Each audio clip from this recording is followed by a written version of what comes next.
신경외과 전문의 박기수입니다.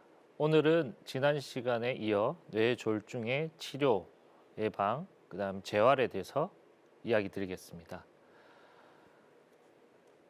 뇌졸중을 계속 반복적으로 제가 이야기 드리겠습니다. 뇌졸중은 뇌경색, 뇌출혈을 포괄하는 개념이고 또한 편마비, 그다음에 극심한 두통, 안면마비, 어지러움증, 그리고 감각 이상이 있거나 그 외에 다른 여러 가지 증상이 발생할 때 반드시 병원으로 이제 빠르게 가셔야 되고 그 이후에 진단 치료는 자연스럽게 병원에서 이루어지게 됩니다. 지난 시간에는 뇌졸중의 진단에 대해서 이제 단계적으로 살펴보았고 오늘은 치료에 대해서 단계적으로 알아보도록 하겠습니다. 뇌졸중은 사실 적절한 치료를 받게 되면 원래 어떤 일상적인 생활을 할 수 있을 정도로 완벽히 회복되기도 하지만 반대로 빠른 조치에도 불구하고 이 치료가 잘 되지 않아 신경학적 증상이 꽤 오래 남는 경우도 있습니다. 하지만 빠르게 진단되고 빠르게 치료가 된다면 충분히 이 치료가 잘 되는 질환으로 알고 계시면 됩니다. 첫 번째 이제 뇌졸중의 허혈성 뇌졸중의 치료에 대해서 먼저 살펴보도록 하겠습니다. 허혈성 뇌졸중은 뇌혈관이 막혀서 발생하는 뇌졸중이고 사실 저희가 가장 흔하게 생각하고 보는 뇌졸중의 한 일종입니다. 그래서 만약에 그런 뇌졸중 증상이 발생하고 병원에 이제 도달하게 되면 CT를 먼저 찍게 됩니다. 그래서 CT를 찍어서 출혈이 아니라면 바로 저희가 증상 발생과 지금 병원에 도착했는 시간을 가지고 치료를 이제 진행하게 됩니다. 그래서 증상 발생 후 4시간 30분 이내에 이제 병원에 도착하게 되면 혈관 재개통을 위해 TPA라고 하는 혈전 용해제를 정맥으로 주사하게 됩니다. 그 혈전 용해제는 굉장히 효과가 좋아서 이미 형성되어 있는 혈전을 빠르게 용해시키고 녹게 하는 약입니다. 그리고 그런 약들을 통해서 바로 원래대로 증상이 이제 돌아가는 경우가 많습니다. 하지만 증상 발생 후에 3시간에서 6시간 경과 이후에는 이 혈전을 이제 용해제로 용해할 수 없을 만큼 딱딱해져 있는 형태가 됩니다.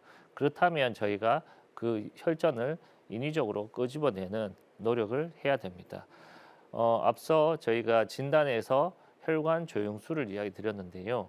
지금 우측에 보이는 그림에서 보시는 것처럼 이 대퇴골 동맥을 통해서 대퇴동맥을 통해서 저희가 관을 넣어서 뇌혈관까지 도달시킨 다음에 그 뇌혈관 안에서 조영제를 하고 이제 투여하고 그 어느 위치에 어느 정도 막혔는지를 확인한 다음에 그거에 대한 재개통 노력을 시행하게 됩니다.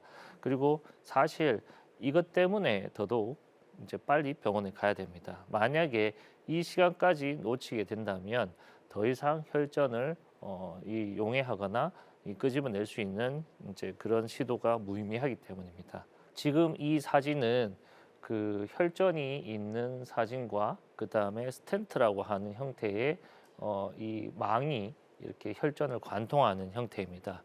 우리가 이제 어떤 막혀 있는 어떤 그 파이프가 있다면 그 파이프에 막혀 있는 성질에 따라 달라지겠지만 대부분 그 막히는 원인은 찌꺼기들이 고여서 막히는 경우가 많습니다. 그렇다면은 그런 파이프를 뚫는다고 생각했을 때는 그 파이프를 안에 막혀 있는 그 물질을 관통하는 형태에서 이 관통을 해서 뭔가 망을 촥 펼쳐서 이거를 밖으로 끄집어내면 이제 이상적으로 이제 그 물질을 밖으로 이제 배출시키게 되겠죠. 혈관도 사실 파이프라고 보시면 되고 그 파이프에 혈전이라는 이물질이 고여 있기 때문에 처음에는 이 망이 이런 형태가 아니라 이제 선의 형태로 되어 있다가 그 선이 이렇게 쭉 혈전을 관통하고 난 다음에 쫙 이렇게 펼쳐 버립니다. 그래서 낙하산이 펼치듯이 펼쳐서 그것들을 그 딱 혈전을 물어서 그것들을 끄집어내게 됩니다. 실제 이제 혈전이 이 망을 통해서 나오는 것들을 보고 이제 보여주는 그림입니다. 또 두 번째는 혈전이 있으면 그 혈전의 그 원위부 그러니까 근위부에 그 우리가 이제 이물질이 있으면 그 이물질을 우리 진공처럼 음압을 걸어서 그거를 딱 당겨서 이거를 대롱대롱 달아서 이렇게 끄집어내는 형태도 있겠죠. 실제 파이프 우리 이제 우리 뭐 보통 수도나 각종 이제 우리 우리 그 부엌에 있는 하수구에 이런 막히게 될 때 아까 봤던 것처럼 그렇게 끄집어내기도 하고 뭐 뻥 뚫는 형태도 있고 아니면은 음압을 걸어서 당기는 형태도 있는데 뭐 혈전도 마찬가지. 이 경우는 이제 그 관을 이렇게 근처까지 밀어놓고 음압으로 당겨서 혈전이 딱 붙게 한 다음 이제 천천히 당기게 되면 혈전이 그 자체로만 해도 이렇게 응집력이 강하기 때문에 이렇게 딱 이제 나오는 형태입니다. 앞서 망으로 이용하는 형태랑 이렇게 음압을 통해서 이제 끄집어내는 형태가 크게 이제 두 부류가 있는데 어느 게 더 낫다 뭐 더 좋다 이런 것보다는 둘 다 효과적입니다. 그리고 그 치료자의 어떤 선호도에 따라 달라지는데 뭐 각각의마다 다 뭐 다르겠죠. 예를 들어서 망을 쓰게 되면은 오히려 혈관의 벽을 이제 어떤 손상을 야기한 경우도 있을 거고 또 이제 음압을 이용하게 되면 실제 효과적으로 이렇게 음압을 못 걸어서 이게 딱 떨어져 있는 경우도 있겠고 그렇기 때문에 그때마다 이게 스위칭도 하고 같이 쓰기도 하고 그렇게 치료를 합니다. 그래서 다시 증상 발생 후에 3시간에서 6시간 경과를 했을 때 그 바로 저희가 CT를 찍고 그다음에 혈전 용해제를 쏘고 그다음에도 효과가 없거나 아니면 그 시간을 경과했는 경우에는 바로 이런 혈관 조영술을 통해서 혈전을 끄집어 낸다라고 생각하시면 될 것 같습니다. 그리고 이런 거와 달리 예를 들어 큰 혈관이 막히거나 혈전이 이제 막혀서 그걸 끄집어내야 되는 경우도 있지만 아니 그 외에 나머지 이미 작은 혈관이 막혀서 그거를 끄집어내지 못한다거나 뭐 이런 혈관 조영술을 굳이 할 필요가 없는 이런 뇌 경색 환자들 경우에는 이제 약을 이제 통해서 2차적으로 오는 것들을 예방하는 게 이제 필요합니다. 그래서 항혈소판 제제를 쓰게 되는데 제일 대표적인 게 아스피린이죠.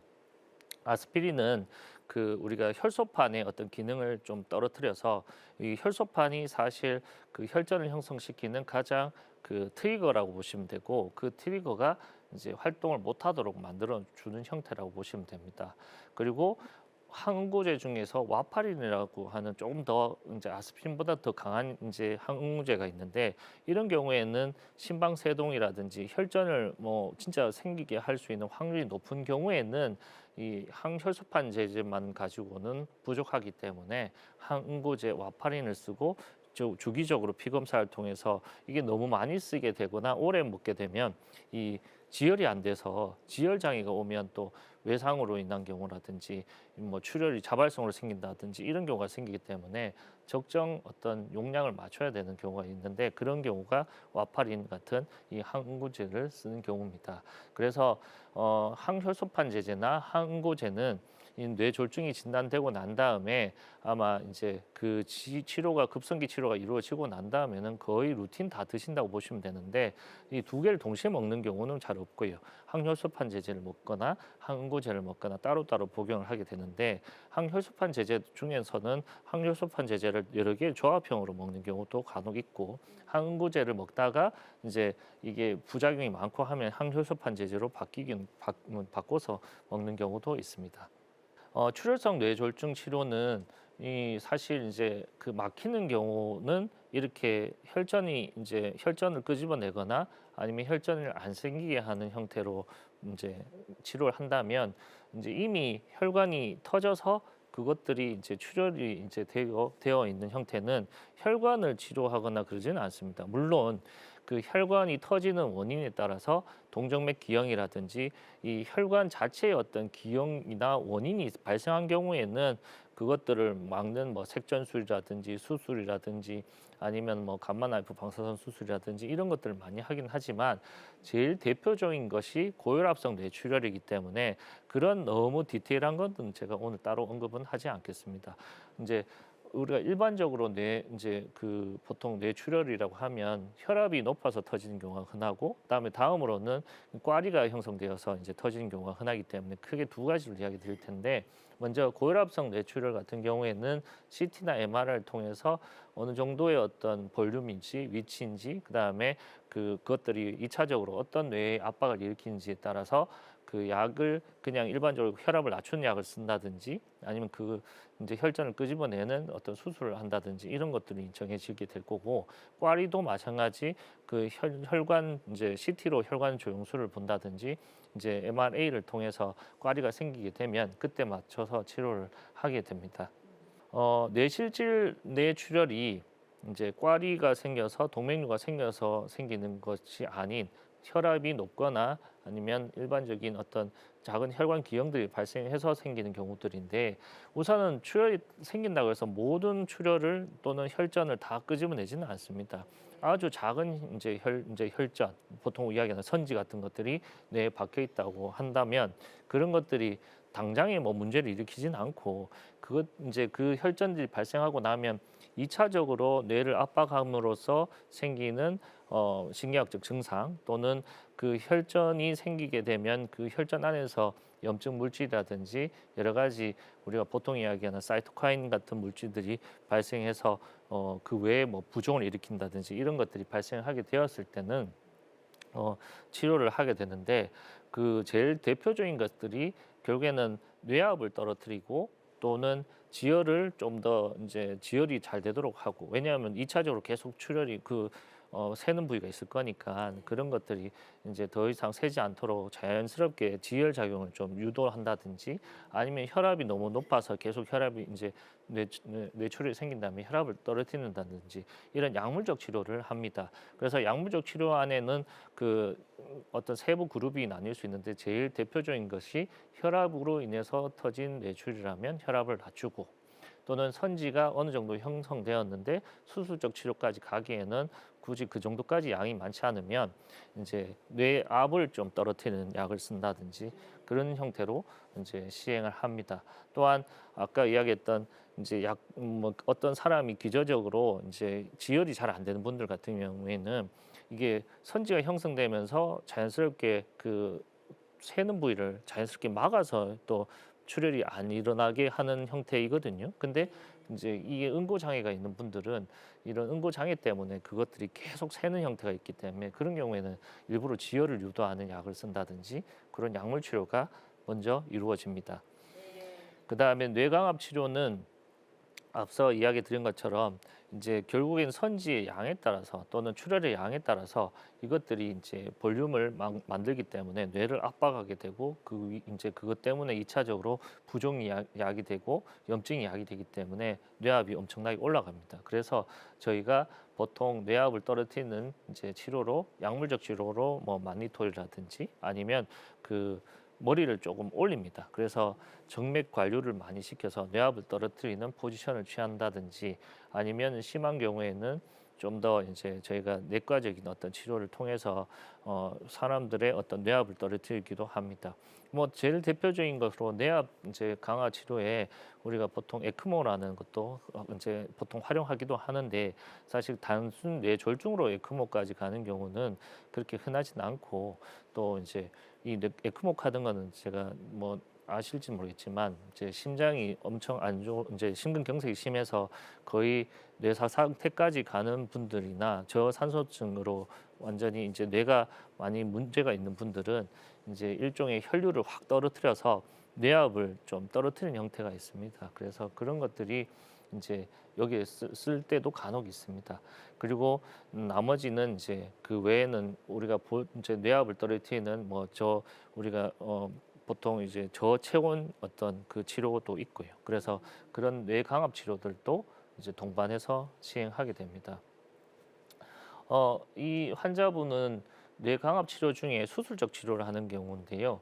두개골 절제술이라고 하는데 왼쪽에 우측편에 있는 사진은 수술 직후 바로 직후인데 일종의 지금 왼쪽 그 두정옆과 측두엽에 뇌실질내 출혈이 지금 발생해서 뇌압이 꽤 많이 걸려 있는 상태입니다. 그래서 정상 뇌 쪽으로 반대쪽으로 이제 그 어떤 정중앙을 기준으로 해서 우측으로 지금 많이 이제 쏠리는데 제가 말하는 우측은 CT에서 이제 보통 좌우가 바뀌기 때문에 제가 보는 기준의 우측은 이제 그 뼈가 없는 부위로 우측을 말하는 거고 이제 보통 CT에서 우측 사람의 우측은 뼈가 있는 반대쪽을 이야기를 하는데 지금 보시면 지금 제가 보는 기준에서 우측편에 있는 그쪽에 피가 고여 있고 수술했지만 그 주변에 있는 부종 때문에 반대쪽으로 지금 많이 밀려 있는 형태입니다. 그래서 사실 뼈를 닫지 못하고 이제 열어놓은 상태이고 시간이 지나면 이제 중간에 있는 사진처럼 이제 정상적으로 뇌가 부종도 빠지고 이렇게 정중앙을 기준으로 좌우가 비교적 이 대칭적으로 모이게 됩니다. 그러면 왼쪽 편에 지금 수술해 있는 그러니까 지금 제가 말하는 우측편 제가 보는 기준의 우측편에 이제 뼈를 떼낸 부위가 이제 꺼지게 되고 그 꺼진 부위를 이제 향후 뭐 6개월이나 1년 뒤에는 뼈를 덮는 수술을 이제 하게 됩니다. 그래서 뭐 약물 치료도 해보고 여러 가지 뭐 내과적 치료를 해보고 난 다음에 또는 혈전을 끄집어내는 수술적 치료 후에도 이렇게 뇌압이 안 떨어지는 경우에는 이렇게 뼈를 절제하는 수술도 할 수도 있습니다. 수술적 치료는 이런 두개골 절제술 플러스로 이제 그 뇌 실질 내 고이는 혈전을 끄집어내는 수술인데 사실 수술 자체는 아주 심플하다고 보시면 되죠. 그러니까 뇌 안에 어딘가에 위치를 하게 되면 요즘 우리 내비게이션 이제 신경학적으로 쓰는 내비게이션이 있습니다. 그 내비게이션을 통해서 위치를 다 정리적으로 파악을 한 다음에 그 관을 꼽거나 아니면 뇌를 약간 열어서 거기에다 이제 피를 뽑아내는 형태가 됩니다. 그리고 그 양들이 너무 많거나 아니면 또 이 2차적으로 부종이 심해지는 경우에는 아까 봤던 두개골 절제술을 통해서 압력을 좀 더 떨어뜨리고 난 다음 차후에 뼈를 덮는 수술을 하기도 합니다. 그런데 이제 걱정하시는 경우에 또 뭐 이런 경우가 있죠. 출혈이 심해서 수술을 하자고 제가 이야기를 드리면 첫째는 수술 후에 어느 정도까지 환자가 괜찮아질 거냐 또는 이것들이 진짜 수술을 통해서 얻을 수 있는 이점이 뭐냐라고 이야기를 하는데 이제 뇌출혈에 의해서 이제 수술을 하게 되면 첫째는 신경학적 증상을 돌리는 정도의 어떤 효과를 기대할 수도 있지만 만약에 그 시기를 넘어갔을 때 뇌압이 너무 높으면 이제 사망까지도 이어질 수 있는 어떤 부분을 막기 위한 거기 때문에 그 당시에 환자가 어느 정도까지 좋아질지에 대한 예측은 사실 하기가 어렵습니다. 그래서 이제 이런 수술적 치료를 이야기하는 또는 시술적 치료를 이야기할 때는 우선 제일 가지고 계셔야 될 이제 생각은 우선 제일 큰 거는 사람의 어떤 생명을 이제 살리고 또는 그 치명적인 신경학적 증상을 야기하지 않은 형태로 갈 거라는 그런 기대를 좀 하시면 좋을 것 같고 그 뒤에 어느 정도까지 회복될 건지에 대한 부분은 치료가 다 이루어지고 어느 정도 시간이 지날 때 재평가가 되어야 될 부분입니다.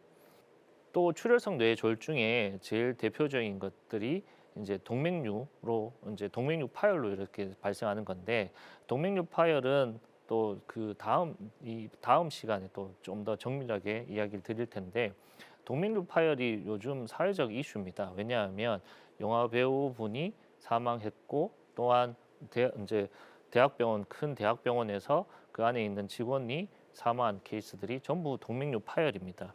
그것들이 이제 고혈압성 뇌출혈 또는 뇌실질 뇌출혈과 달리 좀 더 전문적으로 진단되고 치료가 돼야 되는 부분이 있기 때문에 그런 것들은 사실 이 시간 안에 다 다루기는 힘들고 다음 시간에 좀 더 이야기를 드릴 텐데 동맥류는 결국 그 동맥류를 이제 결차를 하거나 코일 색전술을 통해서 그 안에 이제 그 꽈리를 채우는 형태가 될 거로 이제 생각합니다.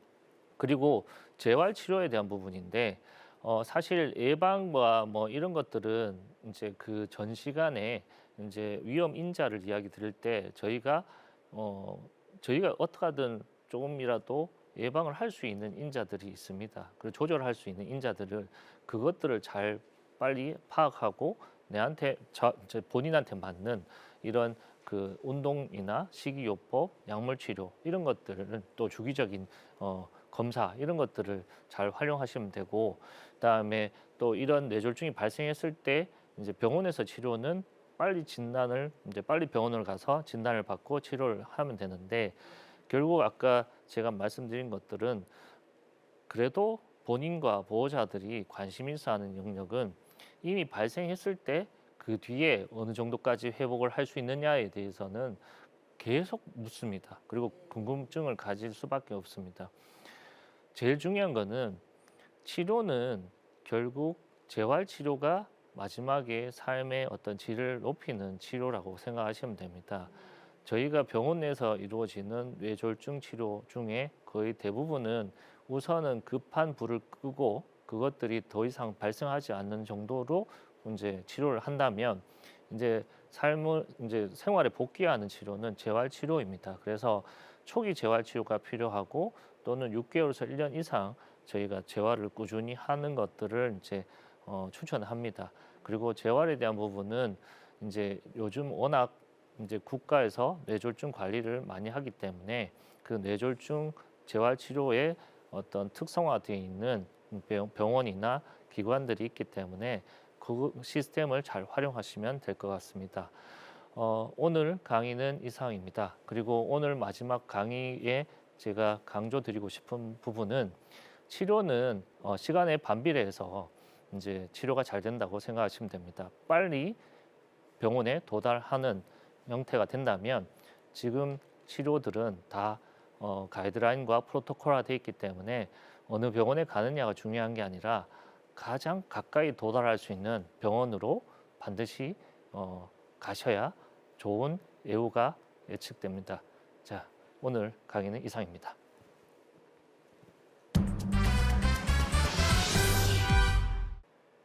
교수님 강연을 통해서 뇌졸중의 개념, 증상, 또 예방, 진단, 치료까지 알게 되는 시간 가졌는데요. 너무나도 유익한 시간이었습니다. 감사합니다. 그리고 저희 시청자 여러분들께서 이것만큼은 꼭 기억하였으면 좋을 한 가지 어떤 게 있을까요?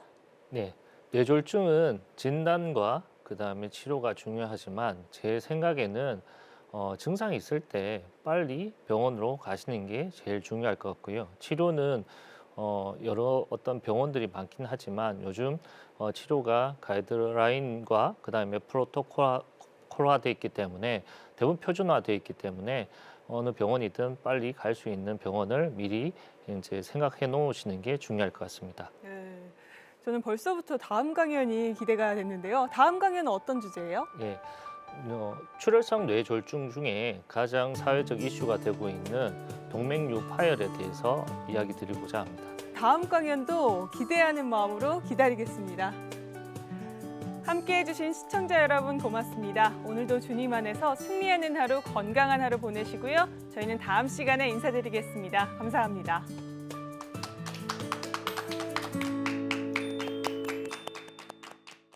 이 프로그램은 여러분의 미디어 선교 후원으로 제작되었습니다. 선교는 사명, 후원은 동역. 당신도 복음을 전할 수 있습니다. 선교 후원 02-6333-1003번